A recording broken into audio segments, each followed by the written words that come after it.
আপনারা অচিরেই হয়তো আর একটা যুদ্ধ দেখবেন, যেটা এই অঞ্চলে হবে, আমাদের এই অঞ্চলে হবে, কারণ এটা কোরআনের আয়াত। সিলমোহর মারা পরিণতি, আল্লাহর সুপ্রিম আদালতের রায়, এটা থাকবে না। এখানেও এক বিশাল শক্তি আল্লাহর হাতে মার খেয়ে ধ্বংস হয়ে যাবে ইনশাআল্লাহ। তাতে আমাদেরও অনেক জীবন যাবে, রক্তগঙ্গা বইবে, অনেক কিছু হবে, কিন্তু যুদ্ধটা হবে মালিকের সাথে, আল্লাহর সাথে। তো আল্লাহকে অক্ষম করার কোনো কিছু নেই। ওয়ামা কানা আল্লাহু লিইউজিজাহু মিন শাই, কোনো কিছুই আল্লাহকে অক্ষম পরাস্ত করতে পারে না। সম্মানিত ভাইগণ, পৃথিবী আমাদের খুবই ক্ষণস্থায়ী একটি পারাপারের ঘাট। এখানে আমরা সবাই এসেছি চলে যাওয়ার জন্য, কিছু আমল করে, কিছু কর্ম করে। এই পৃথিবীর কোনো ভ্যালুই নেই যদি এই পৃথিবীতে আল্লাহর ইবাদত না থাকে। ওয়ামা খালাকাতুল জিন্না ওয়াল ইনসা ইল্লা লিয়াবুদুন, আমি জিন আর মানুষকে তো একটা উদ্দেশ্যেই সৃষ্টি করেছি, যে তারা আমাকে ভালোবেসে, আমার ভক্ত হয়ে, আমার অনুরক্ত হয়ে, আমার আশেক প্রেমিক হয়ে আমাকে সেজদা করবে, আমার ইবাদত করবে। এই ইবাদত না থাকলে, ইবাদতকারীরা না থাকলে, সাথে সাথে পৃথিবীর ধ্বংসের মহাপ্রলয়ের ঘণ্টা আল্লাহ বাজিয়ে দিবেন। লা তাকুমুস সাআতু হাত্তা লা ইউকাল আল্লাহু আল্লাহ, কিয়ামত ততক্ষণ আসবে না যতক্ষণ আল্লাহ আল্লাহ, অর্থাৎ আল্লাহ বলনে ওয়ালা, আল্লাহকে মাননে ওয়ালা, আল্লাহকে ইবাদত করনে ওয়ালারা থাকবে। এরা চলে গেলে কিয়ামত হয়ে যাবে। সেই সময়টা আমাদের সামনে, হয়তোবা আগামী 40-50 বছর বা কিছু কম বেশ সময়ে আমরা দেখব যে মুসলিমরা আমরা চলে গেছি পৃথিবী ছেড়ে।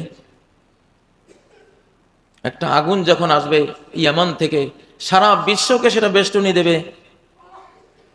সেই আগুন সবাইকে সিরিয়ায়, শামে নিয়ে যাবে, ফিলিস্তিনে, গাজার দিকে নিয়ে যাবে। ওটা হাসরের ময়দান হবে। পৃথিবীর সব মহাদেশ খালি হয়ে যাবে, কয়েক কোটি মানুষ বেঁচে থাকবে। তাহলে 900 কোটি মানুষ কোথায় যাবে? একটা পারমাণবিক যুদ্ধ হলে সেই যুদ্ধ পরবর্তী তেজস্ক্রিয়তা, মহামারী ইত্যাদিতে 600 কোটি মানুষ বিদায় হয়ে যাবে।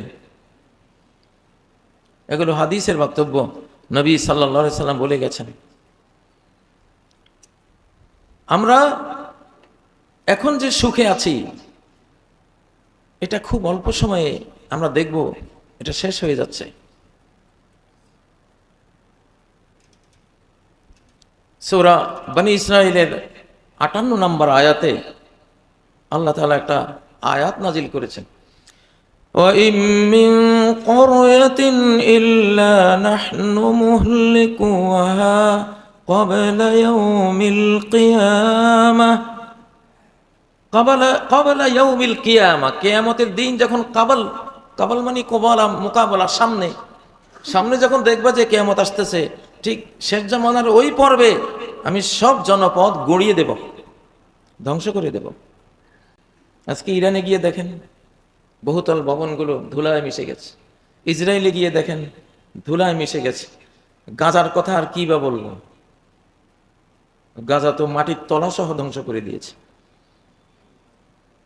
আরব বিশ্ব দেখেন, আরব বিশ্ব বহুতল ভবন অজস্র ধুলায় মিশে গেছে। আমাদের এই অঞ্চলেও সেটা আসবে, কারণ এটা কোরআনের আয়াত। সিলমোহর মারা পরিণতি, আল্লাহর সুপ্রিম আদালতের রায়, এটা থাকবে না। ওয়াইম মিন ক্বরিয়াতিন ইল্লা নাহনু মুহলিকুহা ক্বাবলা ইয়াউমিল কিয়ামা, কিয়ামতের আগে, কিয়ামতের ধ্বংস তো আছেই, সেটা না, তার আগে আমি সব জনপদ গড়িয়ে দেব। বিল্ডিং, প্রাসাদ যেগুলো মানুষ বানিয়েছে, পাপের আস্তানা, গুনার ইন্ডাস্ট্রি যেগুলো তৈরি করেছে, আজকে শহর নগর বন্দরে চোখ মেলা যায় না। পাপ, আপনি পৃথিবীর যত জাতি ধ্বংস হয়েছে, ধ্বংসের একটাই কারণ আল্লাহ বর্ণনা করেছেন, পাপ। ফাকুল্লান আখাযনা বিযামবিহি, আমি প্রত্যেক জাতিকে তার পাপের কারণে ধরেছি। আজকে কেন মক্কা মদিনার দেশ, সৌদি আরবে, বাহরাইনে, কাতারে, দুবাইতে, দুবাই তো খালি হয়ে গেল। ফাতিলকা বুয়ুতুহুম খাওয়াতিয়াম বিমা যালামু, পাপের কারণে, জুলুমের কারণে, অত্যাচার অন্যায়ের কারণে, নিজের উপরে জুলুম, সমাজের উপরে জুলুম, আল্লাহর উপরে জুলুম, ইসলামের উপরে জুলুম, এসবের কারণে দেখো ওদের ঘরবাড়ি জনশূন্য হয়ে আছে, কেউ নাই, বাতি জ্বালাবার লোকও নেই।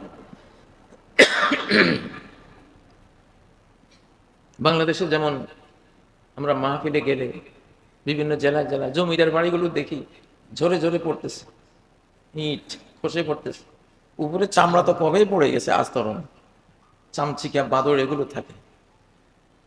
জুলুম হলো ধ্বংসের সবচেয়ে বড় উপকরণ। কিন্তু আমি যে কথাগুলো বলছি বা আমরা যে কথাগুলো বলি, এগুলো ফলার আগে, বাস্তবায়ন হওয়ার আগে সহজে কেউ বিশ্বাস করে না। এটা এক দুঃখজনক ঘটনা, পৃথিবীর সব যুগে ঘটেছে। ঘটনা ঘটার পরে ফেরাউনে যখন ডুবতে বসেছে তখন বলল আমান্তু, এখন ঈমান আনছে। আর আল্লাহ জবাব দিলেন আল আন, এখন এখন তো ঈমানের টাইম নেই, এখন ধরার টাইম, এখন হ্যান্ডকাপ করাবো, জান কবজ করাবো আযাবের ফেরেশতা দিয়ে। এই সময় তো ঈমান, এখন তো তুমি আখিরাতে ঢুকে গেছো, হেয়ার আফটারে ঢুকে গেছো। মুমূর্ষু অবস্থা থেকে আখিরাত শুরু। এর আগে সুস্থ সবল লোহিত সাগরের পাড়ে থাকতেও যদি আমান্তু বলে চিৎকারটা দিতে পারতা, বেঁচে যাইতাম। এখন তো ধরা শুরু হয়ে গেছে, ডুবাই দিছি তোমার, আর তোমার আমান্তু শুনে কে এখন? আর এখন তো দুনিয়ার সব নাস্তিকরাই মৃত্যুর সময় আমান্তু বলেছে। সব নাস্তিক, সব নাস্তিক, স্টালিন বলেন, কার্ল মার্কস বলেন, ফ্রয়েড বলেন, যতগুলি নাস্তিক, ওদের মৃত্যুর সময়ের কথা শুনলে আশ্চর্য হয়ে যাবেন যে নেপোলিয়ন বোনাপার্ট বলেছিল যে একটা দিন যদি পাই, একটা দিন, আমার গোটা দেশটা দিয়ে দেবো, আমার একটা দিন শুধু দাও নিজেকে চেঞ্জ করার জন্য। সম্মানিত মুআজ্জাজ মুকাররম মুসল্লিয়ানে কেরাম, মানুষ বড় সম্মানিত জিনিস, কিন্তু নিজের সম্মান নিজেরা রক্ষা না করলে আল্লাহ রক্ষা করেন না। আমরা আমাদের আসহাবে কাহফের যুবকদের জন্য সূর্যের গতিপথ আল্লাহ চেঞ্জ করে দিয়েছেন। وَتَرَى الشَّمْسَ إِذَا طَلَعَتْ تَزَاوَرُ عَنْ كَهْفِهِمْ ذَاتَ الْيَمِينِ, ওরা তো খোলা গুহার মধ্যে শুয়ে আছে, এখন সূর্যের আলো তো সারাদিন গায়ে পড়লে পুড়ে যাবে। এই জন্য আল্লাহ তাআলা বলছেন আমি সূর্যকে তুলে তার রৌদ্রটা ডান দিকে অ্যাঙ্গেল করে দিয়েছে, মাথার উপর দিয়ে চলে গেছে, গায়ে লাগে নাই, উপর দিয়ে গেছে, নিচের শরীরে লাগে নাই। আবার বিকেল বেলায় বাম দিকে সরে গেছে রৌদ্রটা, রোদের ছায়া তারা পেয়েছে, রোদ তারা পায়নি। এইভাবে 309 বছর আমি তাদেরকে সূর্যের আলোর গতিপথ চেঞ্জ করে আমি তাদেরকে লালন পালন করেছি গুহার মধ্যে। কত সম্মান, সুবহানাল্লাহ। সূর্যের গতিপথ চেঞ্জ হয়ে যায়। হযরত শামউবিল আলাইহিস সালাম, যুদ্ধ জয় হচ্ছে, সময় কম, আল্লাহর কাছে দোয়া করলেন যে সূর্য অস্ত গেলে তো আমার অন্ধকারে তো যুদ্ধ হবে না, এই দিনটা মিস হয়ে যাবে। আল্লাহ সূর্যকে বলেন সে যাতে অস্ত না যায়। আল্লাহর হুকুমে সূর্য দাঁড়িয়ে গেছে। এখন সূর্য দাঁড়িয়ে গেছে এর ব্যাখ্যা এখনকার বিজ্ঞান বুঝতেছে যে এটা মানে হলো পৃথিবীর আহ্নিক গতি থমকে গেছে, এজন্য সূর্যের চলমানতা দেখা যায়নি। আহ্নিক গতি থামালে সূর্য স্থির হয়ে যাবে। সামনে দাজ্জাল আসলে তো 1 বছর সূর্যকে আপনি দেখবেন এক জায়গায় বসে আছে সূর্য, অল্প সময়ের মধ্যে, হয়তো 10-15 বছরের মধ্যে এমন ঘটনা ঘটে যাবে। হয়তো দাজ্জাল আসলেই তো হবে, সে এসে সূর্যকে 1 বছর এক জায়গায় স্থির করে ফেলবে, মানে পৃথিবীর আহ্নিক গতি নাই, এক জায়গায় দেখবেন সূর্য। মুসিবতটা কি? পৃথিবীর অর্ধেকের মধ্যে সারা 1 বছর পর্যন্ত দিন, আরেক অর্ধেকের মধ্যে 1 বছর পর্যন্ত রাত। আমরা কোন ভাগে পড়ি আল্লাহ জানে সেটা। আমরা কি দিনের ভাগে পড়বো না রাতের ভাগে?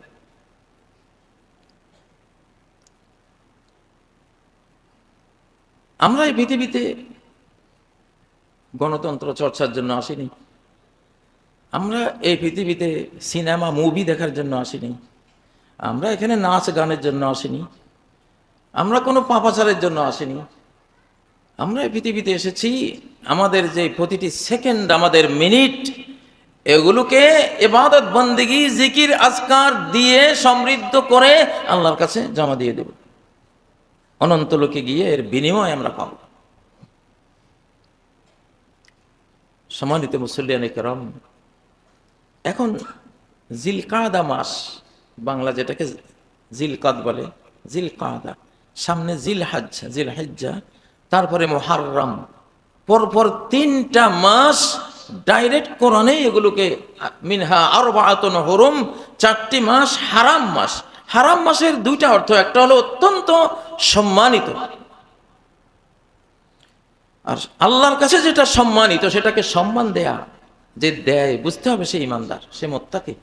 ومن يعظم شعائر الله فإنها من تقوى القلوب, যে আল্লাহর দ্বীনের নিদর্শনগুলোকে সম্মান দেয়, এই সম্মান এমনিতে দেয় না, তার মনের গভীরে একটা আল্লাহর প্রতি ভক্তি, শ্রদ্ধা, তাকওয়ার গুণ আছে, নূর আছে, আলো আছে, সেটা থেকে এই শ্রদ্ধাটা সে করে। আল্লাহ নিজের সাক্ষী। হারামের এক অর্থ হলো সম্মানিত। আমাদের এই 3টা মাসকে সম্মান দিতে হবে। আরেকটা মাস যেটা পরে আসবে, রজব, সেটা হারাম মাস। আসমান জমিন সৃষ্টির দিনেই আল্লাহ তাআলা সময় সৃষ্টি করেছেন। আসমান জমিন যেদিন সৃষ্টি, সময় সেদিন সৃষ্টি। এর বৈজ্ঞানিক ব্যাখ্যা হলো সৃষ্টির চলতাই হলো সময়, সৃষ্টির গতির নাম হলো সময়, গতিশীলতার নামই হলো সময়। আরবিতে বলে মিকদারুল হারাকা, প্রত্যেক জিনিসে চলে, এই চলার পরিমাণটাকে বলে সময়। এটা সূক্ষ্ম কথা, কোরআন তাই বলছে। তাহলে এই 12 মাস তো নতুন না, সৃষ্টির দিন থেকেই এই 12 মাস এবং 4 মাস হারাম। আরবরা এই 4 মাসে কোনো যুদ্ধ বিগ্রহ করতো না। চরম যুদ্ধ বিগ্রহ থাকলো স্টপ। জিলকাদায় কোনো যুদ্ধ হবে না, জিলহজ্জে কোনো যুদ্ধ হবে না, মুহাররমে কোনো যুদ্ধ হবে না, এগুলি শেষ। তারপরে রজবে যুদ্ধ হবে না, শেষ। তারপরে এই হারাম মাস 4টা না থাকলে আরব জাতি নিচ্ছিন্ন হয়ে যেত। যে যুদ্ধ বিগ্রহে তারা জীবন বাজি রেখে ঝাঁপিয়ে পড়তো। একটা উট একজনের কূপের পানি পান করেছে, কেন পান করেছে? উটের মালিককে হত্যা করা হয়েছে। আবার উটের মালিককে কেন হত্যা করা হলো? কূপের মালিককেও উটের মালিকের লোকেরা এসে হত্যা করেছে। শুরু হলো যুদ্ধ, 250 বছর চলল। কি এক তুচ্ছ ব্যাপার! 250 বছর শেষে নবীজি এসে যুদ্ধ থামালেন সাল্লাল্লাহু আলাইহি ওয়াসাল্লাম। সেই জাতি, হারাম মাসগুলি যেহেতু যুদ্ধ বিগ্রহ নিষিদ্ধ ছিল, তাদের এই জাতিটা টিকে যাওয়ার, বেঁচে যাওয়ার একটা মস্ত বড় উপকরণ ছিল এই 4টি হারাম মাস। তো হারাম মাস এক অর্থ তো হলো সম্মানিত, জুলকাদা সম্মানিত, সম্মান দিতে হবে, দিলে আপনার ইমানের পরিচয়ক এটা। জিলহজ মাস সম্মানিত, সম্মান দিতে হবে, দিলে এটা আপনার ইমানের পরিচয়ক। মুহাররম সম্মানিত, কিন্তু ইংরেজির তাণ্ডবে আমরা আরবির মাসগুলি তো আমাদের মনেই নেই। আমরা তো জানি এপ্রিল, মে, জুন, জুলাই। এখন এপ্রিল, কখন যে জুলকাদা আসলো আমাদের খবর আছে? সামনের মাস জিলহজ আসবে, আমরা বলবো এখন তো মে। এরপরে মুহাররম আসবে, আমরা বলবো জুন। হায় রে মুসলমান! যাই হোক, এই জন্য আল্লাহ তাআলা দায়িত্ব নিয়েছেন, ওনার ইসলামকে উনি নিজের শক্তি বলে পৃথিবীতে আরেকবার আনবেন, নিজের শক্তি বলে। তো এই যে 3টি মাস, 3টি মাসে সম্মান দিতে হবে। এবং ফালা তাজলিমু ফীহিন্না আনফুসাকুম, নিজেদের উপর কোনো জুলুম করো না এই হারাম মাস। এই হারাম মাসগুলিতে একটা সাধারণ পাপ মহাপাপ হয়ে যায়, কারণ সময়ের গুরুত্বের কারণে। একজন ধূমপান করলো সিলেটে কোনো একটা নদীর কূলে বসে, আরেকজন ধূমপান করতেছে কাবা শরীফের চত্বরে গিয়ে, পাপ কি এক সমান হবে? বিশাল, আকাশ পাতাল বেশ। এই হারাম মাসে আজকে আমাদের জীবনটা হয়ে গেছে স্মার্ট মোবাইল, স্মার্টফোন মুখী। এগুলো তো দেখাই যায় না এখন। শুধু অশ্লীলতা, অশালীনতা, জিনা ব্যভিচার, কলুষিত করার ভাইরাস, পাপাচারের ভাইরাসে ঠাসা হয়ে গেছে। এটা পরিকল্পনা করে দেওয়া হচ্ছে যাতে এই প্রজন্মটা ধ্বংস হয়ে যায়। নাম ইজা কাসুরাল খাবাস। প্রশ্ন করলেন, ইয়া রাসূলুল্লাহ আনাহলিকু ওয়া ফিনা সালিহুন, নেককার ওলিয়া উলিয়া থাকতেও কি আল্লাহ আমাদের ধ্বংস করে দিবেন, আমরা ধ্বংস হয়ে যাব? তিনি বলেন, হ্যাঁ ধ্বংস হবা। ওলিয়া উলিয়াদের দিকে আল্লাহ তখন চাইবেন না। সালেহীন থাকা অবস্থায় আল্লাহ ধ্বংস করে দিবেন। কখন?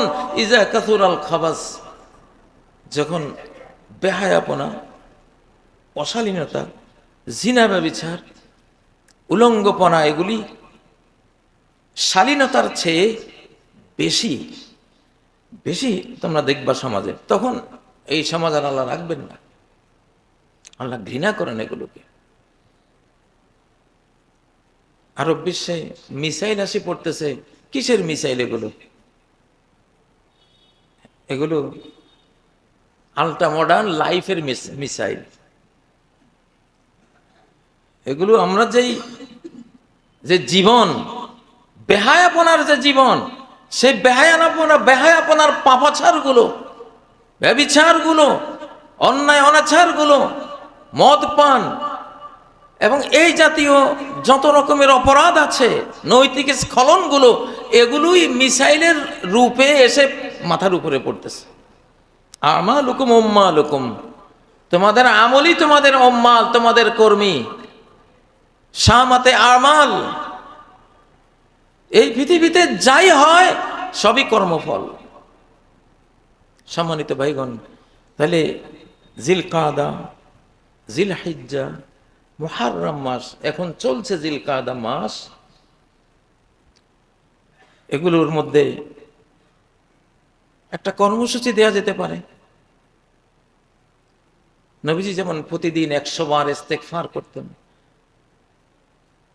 এই 3টা মাস আমরা বেশি বেশি আল্লাহর কাছে ইস্তেগফার করি। যেহেতু গুনার সাগরে ডুবে গেছি আমরা, আমাদের সমাজ, ইস্তেগফার বেশি করা। সাদাকা, আর সাদাকা তুতফিউ গাদাবার রাব্বি, 5 টাকা হলেও 10 টাকা হলেও প্রতিদিন দান করা, বেশি থাকলে সামর্থ্য বেশি। আল্লাহর আক্রোশ, ক্রোধকে সাদাকা প্রশমিত করে। কোরআন তেলাওয়াত করা প্রতিদিন, প্রতি নামাজের আগে পরে 1-2 পাতা কোরআন পড়া কি অসম্ভব?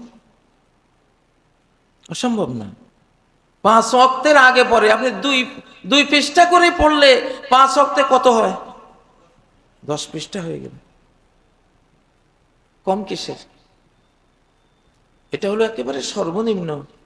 এমনিতেই তো 40 দিনে কমপক্ষে কোরআনকে একবার খতম করা উচিত। হাদিসের মধ্যে রয়েছে, ইকরাউল কোরআন ফি 40, ফি 30, ফি 25, ফি 20, ফি 15 ইয়াওমান, ফি 10 আইয়াম, ফি 7 আইয়াম। মানে 7 দিন থেকে 40 দিনের মধ্যে, 7, 10, 15, 20, 25, 30, 40,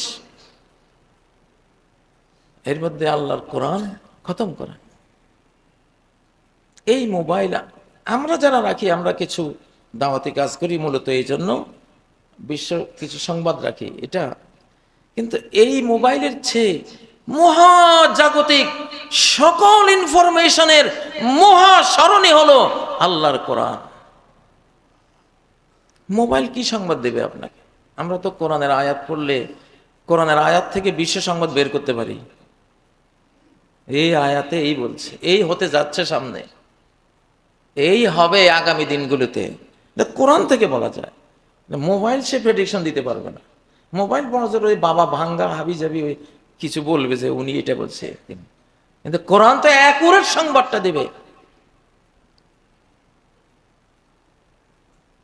একজন সিনেমার নায়ক বা নায়িকা তিনি রাসূলুল্লাহ সাল্লাল্লাহু আলাইহি সাল্লামকে স্বপ্নে দেখেছেন। তিনি রাসূল সাল্লাল্লাহু আলাইহি সাল্লামকে প্রশ্ন করেছিলেন, এই যুগের আপনার উম্মতের জন্য একটা নসিহত দেন। তো নবীজি তাকে বলছেন, আমার উম্মত যদি এই মোবাইলের পিছে না পড়ে যদি কোরআনে কারীমটা তারা গ্রহণ করত, কতই না ভালো। কোরআনে কারীম সাধারণ দোয়া জিকির আজকার এক জিনিস, কিন্তু কোরআন হলো আপনাকে রক্ষা করবে। সে এই যে আমাদের ইন্টারনেট জগৎ নাপাক হয়ে গেছে, আমাদের মোবাইল জগৎ অপবিত্র হয়ে আছে, আমাদের স্যাটেলাইট পর্যন্ত আকাশ শুদ্ধ নাপাক করে দিয়েছি আমরা। এইটা থেকে বাঁচাতে পারে একমাত্র বিকল্প হলো কোরআন। কোরআনের যে সাউন্ড ওয়েভ, যে আধ্যাত্মিক ওয়েভগুলো আছে, এটা মহাজাগতিক। এক একটা আয়াতের পাওয়ার, লাউ আনজালনা হাযাল কুরআনা আলা জাবাল লারাআইতাহু খাশিআম মুতাসাদ্দিআম মিন খাশিয়াতিল্লাহ। আমি যদি পাহাড়ের উপরে নাজিল করতাম, তুমি দেখতা এটা আল্লাহর ভয়ে চূর্ণ বিচূর্ণ হয়ে গেছে। এই জন্য আমি লৌকিকতার জন্য না, আমি তো কোরআনকে পরীক্ষা করছি। প্রতি 7 দিনে আমি আলহামদুলিল্লাহ পান্তা ভাত খাওয়া যত সহজ আমার কাছে আল্লাহ করে দিয়েছেন, আমি প্রতি 7 দিনে কোরআন খতম করি। এর চেয়ে সহজ কাজ মনে হয় পৃথিবীতে আর নাই। আজকে আপনাদের এখানে আসার সময় আমার যে 5-6 পারা পড়তে হবে, সেটা শুধু মনে হয় কয়েক পৃষ্ঠা বাকি আছে। কোথায় পড়লাম? বিমানে বসে। কোথায় পড়লাম? বিমানবন্দরে বসে। কোথায় পড়লাম? গাড়িতে বসে। এই মসজিদে ঢোকার আগ পর্যন্ত পড়ে আমার ওই পর্বটা আমি শেষ করেছি। মহানবী সাল্লাল্লাহু আলাইহি সাল্লাম সাহাবীরা 7 দিনে খতম করতেন। আর কোরআন 7 দিনে খতম করলে যে বুঝটা আসবে, কোনো দিন এইভাবে না পড়লে সেই বুঝটা আল্লাহ দিবেন না। এটা যত পড়বেন তত বুঝবেন, যত পড়বেন তত বুঝবেন। এটাই বাঁচার উপায়। শয়তানের সবচেয়ে বড় শত্রু হলো এই কোরআন। কোরআনের সামনে তার কোনো কিছু চলে না। আপনার শিশুকে আপনি কোরআন ধরিয়ে দেন, মানে বাবা এই 3টা মাস দেখো 3টা পারা মুখস্থ করতে পারো কিনা। কি আছে 3 মাস? আমি তো 36 দিনে কোরআন হাফেজ হয়েছি। 36 দিনে আবার কামিলে ক্লাসও করেছি, 3-4টা করে ঘন্টা, রান্না করে খেয়েছি, বাজারও করেছি, হিসেব করেছি, কর্মদিবস পেয়েছি 28 বা 29 দিনে আল্লাহ তো পার করেছেন। অসম্ভব কিছু না। এখন এই হারাম মাসগুলি ইবাদতের মৌসুম। সামনে জিলহজে 10টা দিন আসবে, যেটা গোটা 12 মাসের মধ্যে অতুলনীয় 10টা দিন আসবে। আরাফার দিন আসবে, আশুরের দিন আসবে। তো ইংরেজি আগ্রাসনে আমরা তো আমাদের আরবি ঐতিহ্যের মাসগুলো ভুলে গেছি। এখান থেকে আমাদের সরে আসতে হবে। আমি কথা লম্বা করব না। আপনারা কোরআন তেলাওয়াত, ইস্তেগফার, সাদাকা, পাপ থেকে ফেরত আসা, সেটা একটা ইবাদত। অন্যায় জুলুম করে, পাপাচার করে নিজের উপরে জুলুম করা, ফালা তাজলিমু ফিহিন্না আনফুসাকুম। একটা সিগারেট পান করলেন মানে নিজের উপর জুলুম করলেন। একটা খারাপ মুভি দেখলেন, নিজের উপর জুলুম করলেন। একটা মানুষকে একটা গীবত করলেন, নিজের উপর জুলুম করলেন। এগুলি সব জুলমে নফস। তো আল্লাহ তাআলা আমাদেরকে বলছেন যে তোমরা হারাম মাসগুলিতে নিজেদের উপর জুলুম করো না। তো এই যে 3টা মাস পর পর পবিত্র মাস, সম্মানিত মাস, পাপাচার বর্জনের মাস, এখানে পুণ্য করলে অনেক বড় পুণ্য, এখানে পাপ করলে মহা পাপে পরিণত হবে, যেহেতু এগুলো সম্মানিত সময়। এখন এই অনুভূতিটা আপনারা হয়তো ভাবছেন, কই আমাদের সমাজে তো এগুলো আমরা খুব পালন করি না বলে কি হয়েছে? এখন তো এগুলো উঠে আসবে। শেষ জামানার ইসলামের বিজয়ের এই শতাব্দীতে ইসলামের প্রত্যেকটা জিনিস রিনিউ হবে, নবায়ন হবে ইনশাআল্লাহ। আপনারা যদি এটা সমাজে দিয়ে যান, কিয়ামত পর্যন্ত যারা আমল করবে আপনাদের দেখা দেখি, আপনারা তার সওয়াব পেতে থাকবেন ইনশাআল্লাহ। আল্লাহ তৌফিক দান করুন। আল্লাহ আমাদেরকে ইবাদতের মৌসুমগুলি ফেয়ারগুলো কাজে লাগাবার তৌফিক দান করুন। সুবহানাকাল্লাহুম্মা ওয়া বিহামদিকা আশহাদু আল্লা ইলাহা ইল্লা আনতা আস্তাগফিরুকা ওয়া আতুবু ইলাইক। আসসালামু আলাইকুম ওয়া রাহমাতুল্লাহি ওয়া বারাকাতুহু।